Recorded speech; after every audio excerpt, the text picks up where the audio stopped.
ನಮಸ್ಕಾರ. ಮತ್ತೆ ನಿಮಗೆಲ್ಲ ಮನಿ ಮಾತು ಕಾರ್ಯಕ್ರಮಕ್ಕೆ ಸ್ವಾಗತ.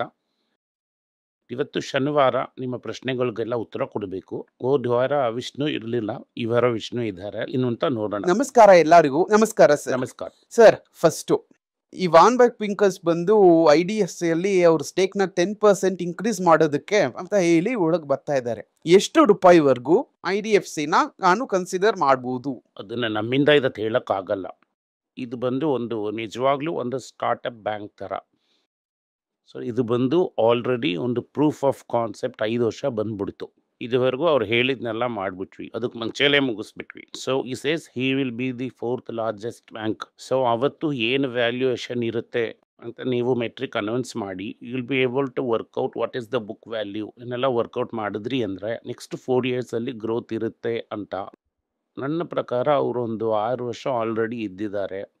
ಇನ್ನೊಂದು 13 years stretch for be a allows you can B.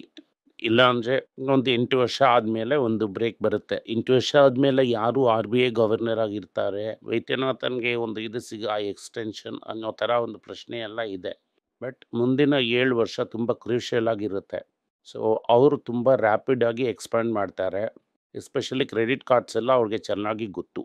So retail ಬ್ಯಾಂಕಿಂಗಲ್ಲಿ ದೊಡ್ಡದಾಗಿ ಎಕ್ಸ್ಪ್ಯಾನ್ಷನ್ ಬರುತ್ತೆ. ಸೊ ಗ್ರೋತು ರ್ಯಾಪಿಡ್ ಆಗಿರುತ್ತೆ. ಸೊ ಇದೊಂದು ಮೂವಿಂಗ್ ಟಾರ್ಗೆಟ್ ಥರ ಇರುತ್ತೆ.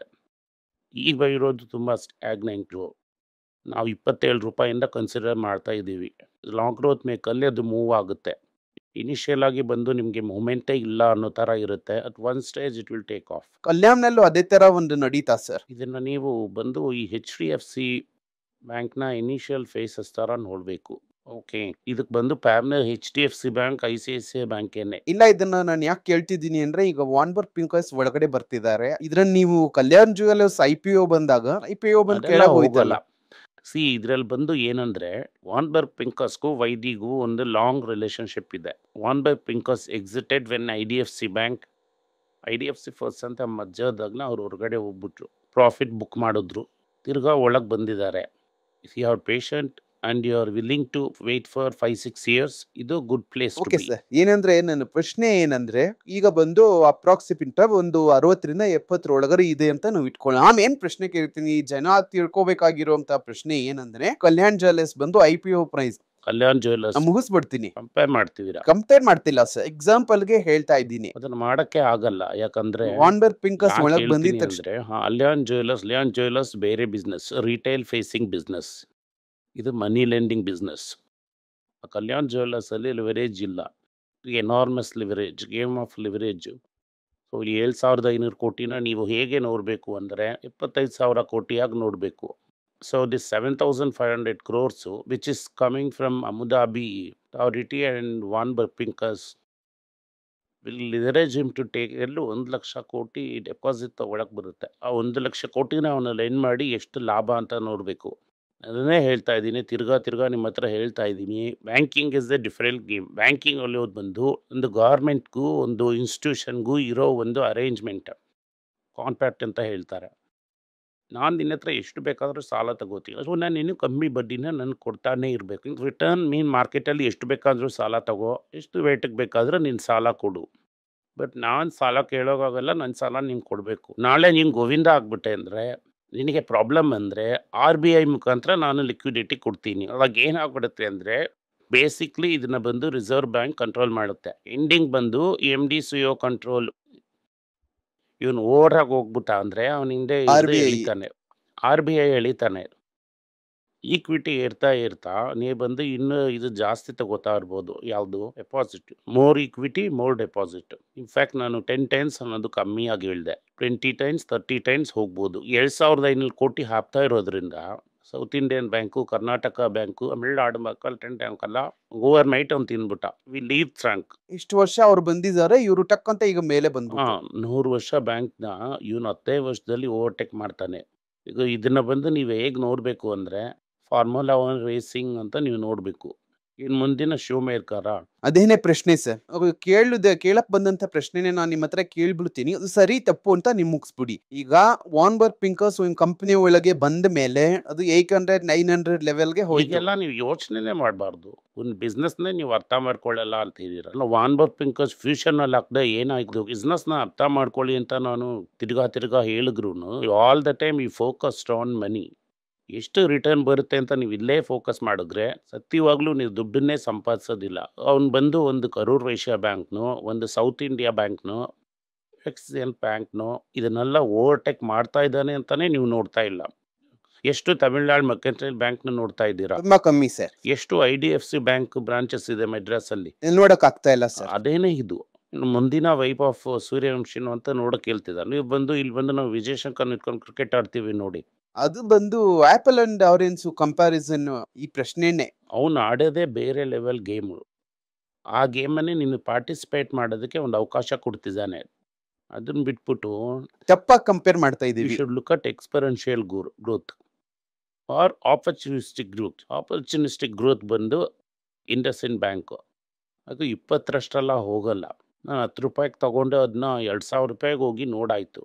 ಒಂದೊಂದು ಸಲ ಕ್ರೈಸಿಸ್ ಬರೋವಾಗ ಕೊಲಾಪ್ಸ್ ಆಗುತ್ತೆ. ನಾವು ತಗೋತೀವಿ, ತಿರ್ಗಾ ಅದನ್ನು ಸರಿ ಮಾಡ್ತಾನೆ. ಇಷ್ಟೇ ಇಂಡಸ್ಇಂಡ್ ಬ್ಯಾಂಕು. ಇವನು ಇಂಡಸ್ಇಂಡ್ ಬ್ಯಾಂಕ್ನ ಖಾಲಿ ಮಾಡಿಬಿಡ್ತಾನೆ. ಧೈರ್ಯವಾಗಿ ಹೇಳ್ತಿದ್ದಾನೆ ನಂಬರ್ 4 ಅಂತ. ಹಾಗೆ ಹಂಗಂದ್ರೆ ಏನು? ನಾನು ಬಂದು ಕೋಟಕ್ ಮಹೀಂದ್ರನ ಖಾಲಿ ಮಾಡಿಬಿಡ್ತೀನಿ ಅಂತ ಹೇಳ್ತಿದ್ದಾನೆ ಇವತ್ತು ಅವನು. He has a plan, he has a scale. If you are looking ಒಂದು ಜ್ಯುವೆಲ್ರಿ ಕಂಪನಿ ಅಂದರೆ ನಾನು ನೆಕ್ಸ್ಟ್ ಟೈಟನ್ ಆಗಿಬಿಡ್ತೀನಿ, ತನಿಷ್ನ ಟಾರ್ಗೆಟ್ ಮಾಡ್ತೀನಿ ಅಂತ. ಕಲ್ಯಾಣ್ ಜ್ಯುವೆಲರ್ಸ್ಗೂ ತನಿಷ್ಗೂ ಕಂಪ್ಯಾರಿಸನ್ನೇ ಇಲ್ಲ. He will succeed, he will fail, I don't know. But ಆ ಟಾರ್ಗೆಟ್ ಅಂತ ಒಂದು ಫಿಕ್ಸ್ ಮಾಡೋದೇನೆ.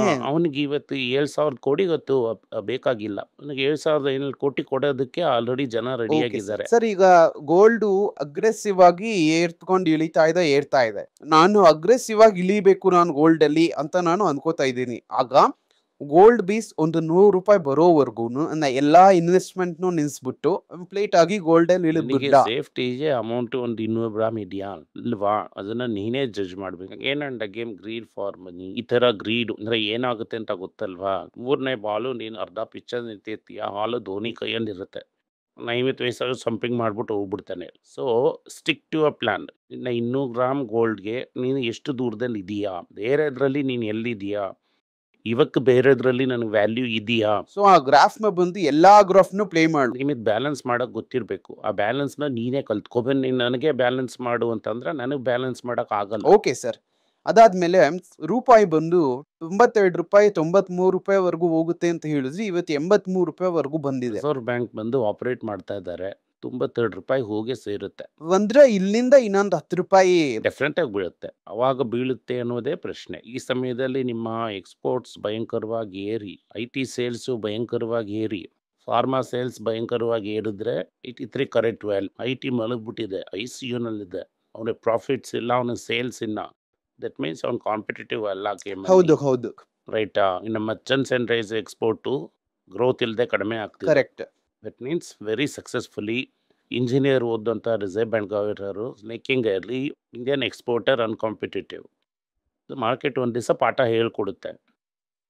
71 85 ಬಿತ್ತು ಅಲ್ವಾ? ಅದೇ ತರ 85 93 ತಕ್ಕ ಒಂದಿನ ಬಿದ್ದುಬಿಡುತ್ತೆ. ಅಂದ್ರೆ ಈ ತರ ಸಿಚುವೇಶನ್ ಅಲ್ಲಿ IT ಮತ್ತೆ ಫಾರ್ಮಾ ಈ ತರ ವಿಷಯಗಳಲ್ಲಿ ಸುಮ್ಮನೆ ಹಾಗೆ ವೀಕ್ಷಣೆ ಮಾತ್ರ ಮಾಡ್ತಾ ಇರ್ಬೋದು ಸರ್. ಗೊತ್ತಿಲ್ಲ, ಯಾಕಂದ್ರೆ IT ನಲ್ಲಿ ಬಂದು ವೇರಿಕಾನ್ ಏನಾಗ್ತಿದೆ ಅಂತ ನಾನು ನೋಡಬೇಕು. ಫಾರ್ಮಾ ಇವತ್ತು ವ್ಯಾಲ್ಯೂ ಇದ್ರೆ ತಗೋಬಹುದು.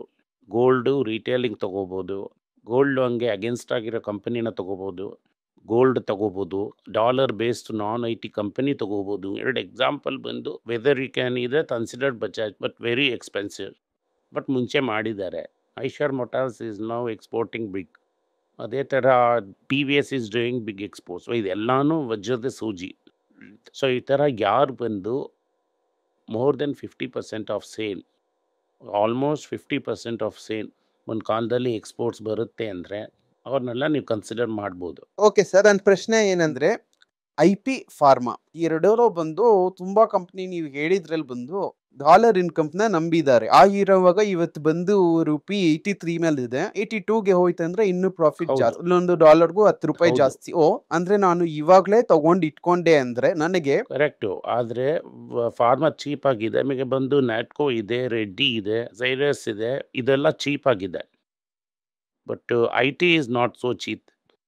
ಐ ಟಿ ಸಬ್ 20 ಬರಲಿ, ಇನ್ 50% ಅರ್ನಿಂಗ್ಸ್ ತಗೋ ಇಟ್ಕೊಳ್ಳೋಣ. So do you expect I T ಬಂದು ಇನ್ನೂ ಫಾಲ್ ಆಗೋದಕ್ಕೆ ಸಾಧ್ಯತೆ ಇದೆ ಅಂತ? If the recession in America, I ಟಿಗೆ ಇನ್ನೂ ಬೀಳೋದಕ್ಕೆ ಸಾಧ್ಯತೆ ತುಂಬ ಜೋರಾಗಿದೆ. ಇಂಡಿಕೇಶನ್ ಕ್ಲೀನಾಗಿ ಗೊತ್ತಾಗ್ತಾ ಇದೆಪ್ಪ. ಐ ಟಿಯಲ್ಲಿ ಜನ ಹಿಡಿಸ್ತಾ ಇಲ್ಲ ಅಂದ್ರೆ ಏನರ್ಥ? ನಿನಗೆ 5 ದಿನ ಸಂಬಳ ಕೊಟ್ಬಿಟ್ಟು ಅವ್ನು 10 ರೂಪಾಯಿಗೆ ಮಾಡ್ತಿದ್ದಾನೆ. ನೀನು 5 ರೂಪಾಯಿಗೂ ತೊಗೊಳ್ತಾ ಇಲ್ಲ ಅಂದರೆ ಏನು? 10 ರೂಪಾಯಿ ಜನ ತಗೋತಾ ಇಲ್ಲ ಅನ್ನೋದೇ ಅರ್ಥ.